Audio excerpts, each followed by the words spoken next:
Kumakain ka rin ba niyan? Ayan, at level up muna natin ating sardinas and miswa. Kumakain ka rin ba niyan? Ayan, nagprepare na rin ako ng malunggay para healthy po ang ating pagkain. Miswa plus 2 mega sardines and malunggay. Syempre, nagprepare na rin tayo ng bawang at sibuyas at ginisa ko na nga lamang yan.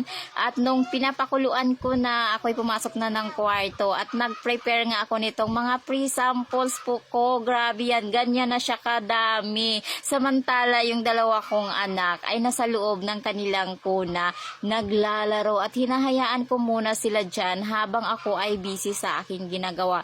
Alam nyo na mga mami, mag-isa lang ako sa bahay kapag araw ng may pasok. Syempre, double time po ang mami nyo. Dahil may dalawa po akong anak at hindi din pwede na wala akong gagawin habang kami ay nasa bahay lang. Dahil wala naman po akong trabaho at yan lamang po ang aking trabaho.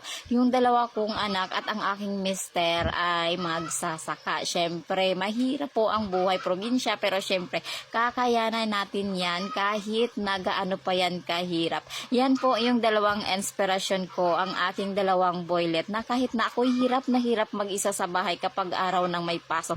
Kinikere ko yan. Ay, ayan nga at balik tayo sa aking niluluto. Pagbalik ko ay kumukulo na kaya naman inilaglag ko na dyan ang aking miswa at malunggay. So, fast forward na nga po tayo at ito na siya nung maluto na mga mami. O diba, nakakatakam ang sarap ng mahirap version ulam po natin. Yan lang po yung kaya natin for today. Kaya yan, pagtyagaan at masaya na po tayo dyan. Basta healthy at mayroon po yang malunggay. At ayan, pagkatapos nga po niya, nagpalamig na rin po ako para ipakain sa aking dalawang babies. O diba, kaya pagkatapos ko niyan magluto, ready to serve na ako sa pagpapakain sa aking dalawang anak. Yan lamang po, bye-bye.